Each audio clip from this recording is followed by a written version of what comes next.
তৃণমূল থেকে সাসপেন্ড হয়ে বড় সিদ্ধান্ত, এবার নিজস্ব দল গড়ে আমিম এর জোটে মাঠে নামার প্রস্তুতি হুমায়ুন কবিরের। ওয়েসির হাত ধরে নতুন দল গড়বেন হুমায়ুন। মুর্শিদাবাদে হুমায়ুনের বড় রাজনৈতিক চমক, 135 আসনে লড়াই করব, নতুন দল গঠনের ঘোষণা করে বিরাট মন্তব্য করে বসলেন হুমায়ুন কবির। আমিম, আইএসএফ, বাম, কংগ্রেসকে এক মঞ্চে ডাক। বাংলার রাজনীতিতে ঝড় তুলতে চলেছেন হুমায়ুন। বাবরি মসজিদ ইস্যুতে সাসপেনশন, তাই এবার নিজস্ব দল গড়ে লড়াইয়ের পাল্টা বার্তা দিলেন হুমায়ুন। ওয়েসির সঙ্গে ফোনে কথা হয়েছে, নতুন জোটে কি তবে বাংলায় নতুন সমীকরণ দেখা দিতে চলেছে? দেখুন, মুর্শিদাবাদের ভরতপুরের তৃণমূল বিধায়ক হুমায়ুন কবির এবার বাংলার রাজনীতিতে বড় চমক দিলেন।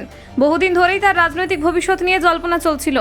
অবশেষে তিনি ঘোষণা করলেন আসাদুদ্দিন ওয়েসির দলের সঙ্গে জোট বেঁধে তিনি একটি নতুন রাজনৈতিক দল তৈরি করবেন। তার এই সিদ্ধান্ত রাজনৈতিক মহলে আলোড়ন তুলেছে। হুমায়ুন জানান, ওয়েসির সঙ্গে তার ফোনে কথা হয়েছে এবং তাকে হায়দ্রাবাদে বৈঠকের জন্য আমন্ত্রণ জানানো হয়েছে। নতুন দল গঠনের বিষয়ে দুজনের আলোচনা প্রায় চূড়ান্ত পর্যায়ে পৌঁছে গেছে। তিনি ঘোষণা করেন 22 ডিসেম্বর তিনি আনুষ্ঠানিকভাবে নিজে নতুন দল ঘোষণা করবেন এবং মুর্শিদাবাদেই একটি বড় সম্মেলনের মাধ্যমে দলকে সামনে আনবেন। তার দাবি, তাকে বাবরি মসজিদ নির্মাণের উদ্যোগ নেওয়ার জন্য তৃণমূল সাসপেন্ড করেছে, যা তিনি রাজনৈতিক পক্ষপাতিত্ব হিসেবে দেখছেন। তাই তিনি এখন নিজের রাজনৈতিক পরিচয়কে স্বাধীনভাবে গড়ে তুলতে চান। তার কথায় তিনি নিজেই একটি রাজনৈতিক দল এবং তাকে দল করতেই হবে। হুমায়ুন আরও জানান যে তিনি 294 আসনের মধ্যে 135টিতে লড়াই করার পরিকল্পনা করছেন। তিনি আমিম এর সঙ্গে আনুষ্ঠানিক জোট করবেন এবং নতুন দলের চেয়ারম্যানের দায়িত্ব নিজে পালন করবেন। দল ঘোষণা হওয়ার পর প্রথম বড় সভায় ওয়েসিকে আমন্ত্রণ জানানো হবে বলেও তিনি জানিয়েছেন। আমিম হলো হায়দ্রাবাদ ভিত্তিক একটি রাজনৈতিক দল, যার সভাপতিত্ব করেন আসাদুদ্দিন ওয়েসি। সংখ্যালঘুদের অধিকার, শিক্ষা, স্বাস্থ্য, সামাজিক নিরাপত্তা সহ নানান ইস্যুতে এই দল সক্রিয় ভূমিকা রাখে।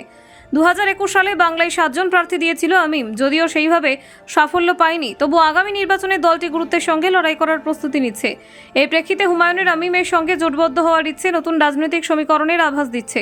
তিনি শুধু আমিম নয়, আইএসএফ, বামফ্রন্ট, এমনকি কংগ্রেসকেও তার নতুন মঞ্চে যুক্ত হওয়ার আহ্বান জানিয়েছেন। তার বক্তব্য, সব দলকে নিয়ে একটি সাধারণ লক্ষ্য অর্জন করতে চান। বাংলায় বিজেপিকে ক্ষমতায় আসতে না দেওয়া। আইএসএফ এবং আমিম উভয় দলেরই সংখ্যালঘু ভোট ব্যাংকে প্রভাব রয়েছে। তাই এই দুটি দলকে নিয়ে হুমায়ুন যদি জোট তৈরি করতে পারেন, তাহলে বাংলায় সংখ্যালঘু এলাকার রাজনীতিতে বড় পরিবর্তন দেখা যেতে পারে। তবে রাজনৈতিক বিশ্লেষকরা বলছেন, এটি বাস্তবে কতটা সফল হবে তা আগামী সময় বলবে। এদিকে বামেরা হুমায়ুনের এই উদ্যোগকে ভালো চোখে দেখছেন না। বাম নেতা শতরূপ ঘোষ কড়া ভাষায় বলেন, ভোটের আগে এমন দল তৈরি হওয়া নতুন কিছু নয়। তার মতে ধর্মকেন্দ্রিক রাজনীতি সম্পূর্ণভাবে অগ্রহণযোগ্য। রাজনীতি হওয়া উচিত স্কুল, হাসপাতাল এবং মানুষের মৌলিক প্রয়োজনকে কেন্দ্র করে। শতরূপের এই মন্তব্যে স্পষ্ট, বামফ্রন্ট হুমায়ুনের নতুন দলের সঙ্গে সমঝোতায় তেমন আগ্রহী নয়, বরং তারা চাইছে ধর্মীয় ইস্যুকে এড়িয়ে চলতে। এই অবস্থায় আইএসএফ বা কংগ্রেস নতুন জোটে আদৌ যুক্ত হবে কিনা সেই নিয়ে এখন প্রশ্ন উঠেছে।